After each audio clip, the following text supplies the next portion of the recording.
Hello everyone, मेरा नाम योगेश आहूजा है और मेरे इस यूट्यूब चैनल पर आप सबका बहुत बहुत स्वागत है।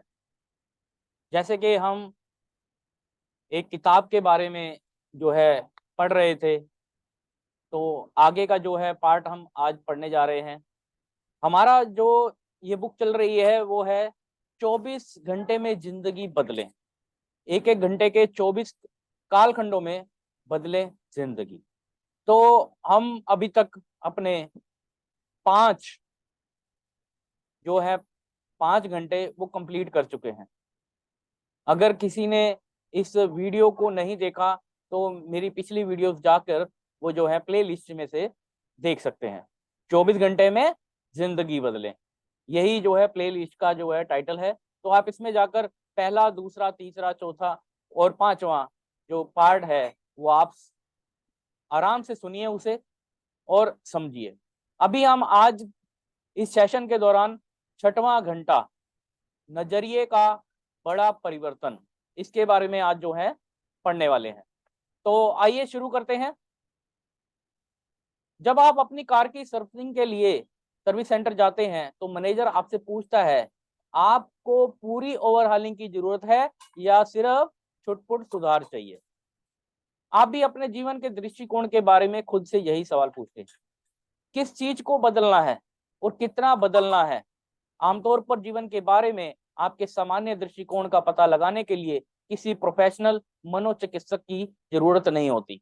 आप अपने आप पहले से ही ये जानते हैं कि आप आशावादी हैं या निराशावादी हैं। तो अंतमुखी है या बहुमुखी है, हंसमुख है या गंभीर है। हो सकता है कि आप इस बारे में बिल्कुल सटीक अंदाजा ना लगा पाए, लेकिन आपको अपनी सामान्य प्रवृत्तियों तो निश्चित रूप से मालूम होंगी। कुछ लोग हमेशा नकारात्मक भविष्यवाणी करते रहते हैं, या उनके जीवन का सामान्य दृष्टिकोण है, या उनके नजरिए और व्यक्तित्व का प्रमुख हिस्सा होता है। यह कहा जा सकता है कि आशावादी और निराशावादी दोनों को ही अपने सपने सच होने की अपेक्षा होती है। यह दीगर बात है कि निराशावादियों के सपने दुष्पद की श्रेणी में आते हैं। आसपास की घटनाओं पर आप बुनियादी तौर पर कैसी प्रतिक्रिया करते हैं और उस प्रतिक्रिया को बदलने के लिए किस चीज की जरूरत होगी। इडाहो ने, एक अखबार के संपादक ने, एक सुबह अपनी हाउसकीपर से कहा, मुझे लगता है कि इस साल आलू की जोरदार फसल होगी। हो ही नहीं सकता, हाउसकीपर ने कहा, मुझे तो लगता है फसल बहुत कमजोर होगी। संपादक ने अपनी हाउसकीपर की टिप्पणी के बारे में सोचते हुए संपादकीय लिखा जिसमें उसने अपने नाम का उल्लेख नहीं किया। इस संपादकीय में उसने आलू की जोरदार फसल की आशावादी भविष्यवाणी की। उस रात जब संपादक घर लौटा तो हाउसकीपर हाथ में अखबार लिए दरवाजे पर उसका इंतजार कर रही थी। वह बोली, मैं गलत थी, अखबार में छपा है कि इस साल फसल बेहतरीन होगी। वह हाउस कीपर पर छपी चीज पर विश्वास कर लेती थी। उसने अपने विचार पर भरोसा नहीं किया कि आलू की फसल कम होगी। उसने तो बिना किसी प्रमाण के बाहरी विचार पर यकीन कर लिया। उसने अपनी राय बदल ली, लेकिन उसका नजरिया फिर भी नहीं बदला। हमारे नजरियों का स्रोत। हम चाहते हैं कि इस घंटे में आप अपने नजरिए की जांच पड़ताल करें, पता करें कि आप लोगों, वस्तुओं, संस्थाओं, घटनाओं या मुद्दों पर किस तरह प्रतिक्रिया करते हैं। अगर आप पाएं कि नकारात्मक व्यवहार या प्रतिक्रिया आपकी सताई आदत है, तो आपको जीवन का एक ऐसा क्षेत्र मिल गया है जिसे बदलना सार्थक होगा। सौभाग्य से नजरिए आपकी त्वचा या आंखों के रंग की तरह स्थायी नहीं होते। बदलने का सचेतन निर्णय लेकर आप जीवन के बारे में अपनी प्रतिक्रिया पूरी तरह बदल सकते हैं। मनोवैज्ञानिक पीटर एशवर्थ ने जर्नल ऑफ फिनोमेनोलॉजिकल साइकोलॉजी में लिखा है कि नजरिया एक इरादतन आभास है जो हमारी चेतना और जागरूकता को हिस्सा होता है। इस वजह से हम इस पर नियंत्रण कर सकते हैं और इसे बदल भी सकते हैं। हम नजरियों के स्रोत की जांच से शुरू करते हैं। इसके 3 प्रमुख उद्गम है: संस्कृति, परिवार और व्यक्तिगत अनुभव। हम जिस संस्कृति परिवेश में बड़े होते हैं अक्सर उसके प्रबल दृष्टिकोण अपना लेते हैं। इसके अलावा परिवारक दृष्टिकोण भी एक पीढ़ी से दूसरी पीढ़ी तक हस्तांतरित होते हैं। लेकिन हमें यह ध्यान रखना चाहिए कि हमारे नजरिए सिर्फ बचपन के अनुभवों पर ही निर्भर नहीं होते। शोध से पता चलता है कि कई नजरिए वयस्क जीवन के व्यक्तिगत अनुभव के आधार पर बनते हैं। हम पर लगातार मत प्रचार, प्रोपेगेंडा, सरकारी सुझावों, व्यवसाय और शैक्षिक संस्थाओं की सलाह की बमबारी होती है, जिनसे हमारे नजरिए और व्यवहार पर असर पड़ता है। कोई हैरानी नहीं कि ज्यादातर लोग जीवन के सहाय पहलू को ही देखते हैं। हम इसके आदी होते हैं। रात की न्यूज गुड इवनिंग से शुरू होती है और आमतौर पर यही आखिरी अच्छी बात होती है जो हम सुनते हैं। समस्या यह है कि हमारा प्रबल नजरिया हर चीज को अपने ही रंग में रंग देता है। हम अनजाने में ही फौरन चीजों को वर्गीकृत करने लगते हैं, कैटेगराइज। उदाहरण के लिए इस बात की ज्यादा संभावना है कि जीवन के अधिकार आंदोलन का समर्थन समान दृष्टिकोण रखने वाले दूसरे लोगों के साथ सकारात्मक व्यवहार करेगा। यही नहीं, वह इन लोगों को नकारात्मक गुणों को नजरअंदाज भी कर देगा। या जिस व्यक्ति को यह यकीन है कि न्यूयॉर्क वासी घटिया और आक्रामक होते हैं, वह न्यूयॉर्क के हर बाशिंदे के बारे में यही नकारात्मक प्रतिक्रिया करेगा, भले ही उसका व्यक्तिगत व्यवहार कैसा भी हो। हमारा भीतरी जगत की राय तय करता है कि हम बाहरी जगत का कैसा अनुभव करते हैं। हम दुनिया को उसी तरह देखते हैं जैसा कि यह सचमुच है। हम तो दुनिया की उस तरह से देखते हैं जैसे हम इसे अनुभूत करते हैं। मिसाल के तौर पर, डिप्रेशन हमारे साथ होने वाली कोई चीज नहीं है, यह तो हमारी अनुभूति पर हमारी प्रतिक्रिया है। प्रख्यात वास्तविकता चिकित्सक विलियम ग्लामर कहते हैं कि लोग खुद या डिप्रेस नहीं होते, वे तो खुद को डिप्रेशन या क्रोध का शिकार बनाते। आपका मूलभूत स्वभाव। विश्लेषणात्मक मनोवैज्ञानिक के संपादक और प्रख्यात स्विस मनोविशेषज्ञ कार्ल यूंग ने लोगों के स्वभाव के अनुसार उन्हें श्रेणीबद्ध किया है, कैटेगराइज किया है।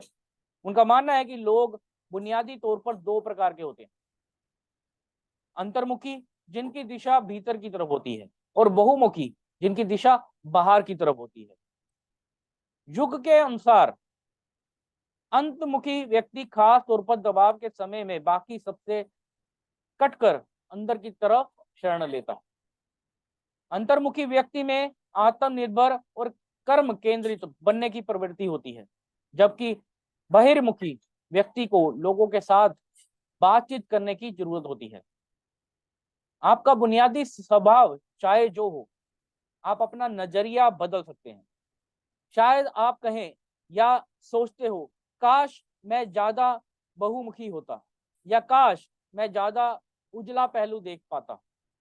कई लोगों को यह इच्छा आत्मविश्वास की कमी में कुंठित हो जाती है। यहाँ पर इसके कुछ स्पष्ट लक्षण हैं। आपने हाल के दिनों में कुछ नया नहीं किया। आप चुनौती से बचने के लिए बहाने खोजते रहते हैं। आप जिम्मेदारी स्वीकार करने में असफल रहते हैं। आपकी नब्ज आप आपकी नर्वस आपका जो नर्वस होते हैं साफ नजर आती है। अगर आपका बॉस आपको बुलाता है तो आप सोचने लगते हैं, मैंने क्या गलती कर दी, बजाय यह सोचने के ईश्वर का शुक्र है कि मेरी तनख्वाह बढ़ने वाली है। परिवर्तन की प्रक्रिया तब शुरू होती है जब भविष्य में विश्वास करने का चुनाव करते हैं। कौन का अर्थ है साथ और फिडेल का अर्थ है विश्वास, यानी कॉन्फिडेंस शब्द का वास्तविक अर्थ है विश्वास के साथ जीना। नोहा ने अपनी नाव बनाई तो इसके लिए उन्होंने ब्लैक एंड डेकर कंपनी की बिजली की आरी का इस्तेमाल नहीं किया। इसके लिए उन्होंने स्थानीय प्रशासन से कोई परमिट भी नहीं लिया। वे सिर्फ नाव बनाकर ही संतुष्ट नहीं हुए, उन्होंने इसमें बाज और आती, गिलहरी और बिच्छू भी भर लिए और बाढ़ आने पर 40 दिन के वेकेशन पर चले गए। यही आशावाद, आत्मविश्वास, आशावाद और सकारात्मक परिमाणों का संकल्प कर्म को प्रबल आधार प्रदान करता है। टेक्सास के दो निवासी की एक पुरानी कहानी है।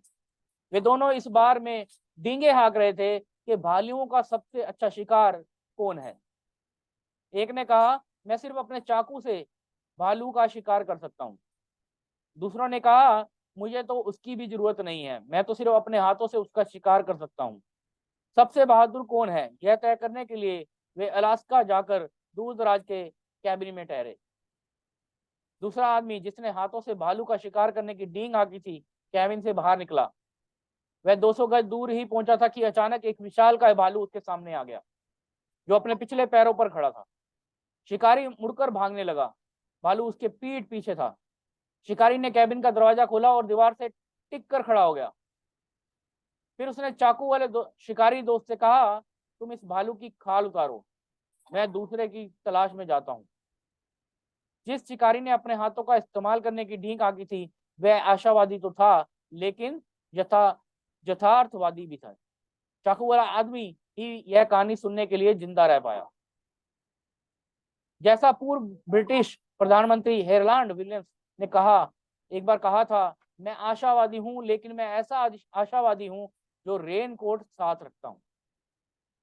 डर की बजाय आशा का चुनाव करने का सचेत निर्णय पहले तो चरित्र से परे नजर आ सकता है, लेकिन यह कोशिश बहुत फायदेमंद है। यह निर्णय इस जागरूकता से शुरू होता है कि आपके पास विकल्प मौजूद है। अगर आप इस बारे में जागरूक नहीं है कि क्या हो रहा है, तो आप नकारात्मक सोच के जाल में इस कदर फंस सकते हैं कि आपका पूरा जीवन प्रभावित हो सकता है। फ्रांसीसी लेखक रॉबर्ट मैलेट ने कहा था कि कई निराशावादी उन चीजों की इच्छा करते हैं जिनसे वे डरते हैं, सिर्फ खुद को सही साबित करने के लिए कि वे सही हैं। एक महिला ने कहा था, मुझे तलहटी देखने के लिए भी ऊपर देखना पड़ता है। फिर उसे एहसास हुआ, यह ठीक है, मुझे शिखर देखने के लिए भी ऊपर देखना पड़ता है। याद रखें, नोहा की नाव में सिर्फ एक खिड़की थी, वह ऊपर की तरफ थी। समस्या की ओर देखना आम प्रवृत्ति है, लेकिन उसे समाधान देखने के लिए भी तैयार रहना चाहिए। कृतज्ञ का नजरिया व्यक्तिगत परिवर्तन और कायाकल्प की प्रक्रिया का एक ऐसा हिस्सा है जहां हमें निरंतर परिणाम दिख सकता है। यह दूसरों के अच्छे कामों के बारे में उगबार की अभिव्यक्ति है। इसे कृतज्ञता का नजरिया कहा जाता है। अमेरिका में लोग 13 दिसंबर 1621 में थैंक्स गिविंग डे मनाते रहे। जब गवर्नर विलियम ब्रैडफोर्ड ने अच्छी फसल की कृतज्ञता स्वरूप 3 दिन का जश्न का ऐलान किया था। चारों ओर फैली समस्याओं के बावजूद हमारे जीवन में बहुत कुछ है जिनके लिए हम कृतज्ञ हो सकते हैं। बार्नार्ड गिम्स अपनी पुस्तक हैप्पीनेस है एट नाइट में कहते हैं, इससे कोई फर्क नहीं पड़ता कि जीवन ने आपके सौभाग्यशाली हाथों को कितना भरा है। अगर आप में कृतज्ञता का भाव नहीं है, तो आप आध्यात्मिक दृष्टि से घटिया इलाके में रहते हैं। एक बात तय है, आप दिल्ली कृतज्ञता और निराशा एक साथ महसूस नहीं कर सकते। कृतज्ञता से भावनात्मक पंगुता उत्पन्न होती है, जबकि कृतज्ञ हृदय से परचारू सकारात्मक परिणाम पैदा होते हैं। परिवर्तन की कुंजी, चाहे आप कृतज्ञ या आशावादी बनने के क्षेत्र में हो या फिर उत्साही या बहिर्मुखी बनने के क्षेत्र में, परिवर्तन की कुंजी यह एहसास है कि आप वर्तमान नजरिए में फंसे रहने के लिए मजबूर नहीं है। लाखों नकारात्मक लोग अपना नजरिया बदलने में कामयाब हुए हैं। उन्होंने नहीं की जगह पर ही और निराशा की जगह पर आशा चुन ली है। विक्टर फ्रैंकल ने अपनी दिलचस्प पुस्तक मैन सर्च फॉर मीनिंग में लिखा था, इंसान से हर चीज छीनी जा सकती है सिवाय एक चीज के, अंतिम मानवीय स्वतंत्रता। किसी भी परिस्थिति में अपने नजरिए और अपना रास्ता चुनने की स्वतंत्रता। फ्रैंकल जर्मनी के जेल कैंपस में बंद थे और उन्हें इस व्यक्तिगत विश्वास ने बचाया कि प्रेम ही वह चरम और सर्वोच्च लक्ष्य है जिसकी इंसान इच्छा कर सकता है। कोई भी अनुभवी परमादर्शा दृष्टा आपको बता देगा कि मनोचिकित्सक का नजरिया अक्सर तकनीक, ज्ञान या सिद्धांत से ज्यादा महत्वपूर्ण होता है। चाहे आपका लक्ष्य दूसरों की मदद करना हो या दुख की नजरिया विकसित किए बिना काम नहीं चलेगा। यह काम आप इसी समय शुरू कर सकते हैं। इसके लिए आपको सकारात्मक नजरिए को चेतन रूप से शब्दों में दोहराना और दर्शाना होगा। आशावादी होने का यह मतलब नहीं है कि आप समस्या के होने से इनकार कर दें। इसका मतलब यह है कि आप बाधा को चुनौती के रूप में स्वीकार करते हैं, जो सकारात्मक परिणाम की तैयारी है। आप पूछ सकते हैं, मैं कहाँ से शुरू करूं? आज ही अपने आसपास के लोगों की प्रशंसा करके शुरू करें। आगे बढ़े और रेस्तरां के वेटर, डाक विभाग के क्लर्क, अपने सहकर्मी और को प्रोत्साहित करने वाली कोई बात कहें। जब कोई पूछे आपके हिसाब से क्या होगा, तो अपनी प्रतिक्रिया का मूल्यांकन करने के लिए एक पल लें और सकारात्मक शब्दों से जवाब दें। जब आप आशावादी को अपनी नई जीवन शैली बनाने का फैसला कर लें, तो खुशी की फसल काटने के लिए तैयार रहें। तो इसी के साथ हमारा आज का जो ये पार्ट था वो समाप्त होता है। हम नेक्स्ट सेशन में मिलेंगे अगले वीडियो में। तो इस हमारे चैनल को लाइक, सब्सक्राइब, शेयर करना ना भूले। धन्यवाद। मैं योगेश ओझा अभी आपसे इजाजत चाहता हूँ। Thank you. Bye bye.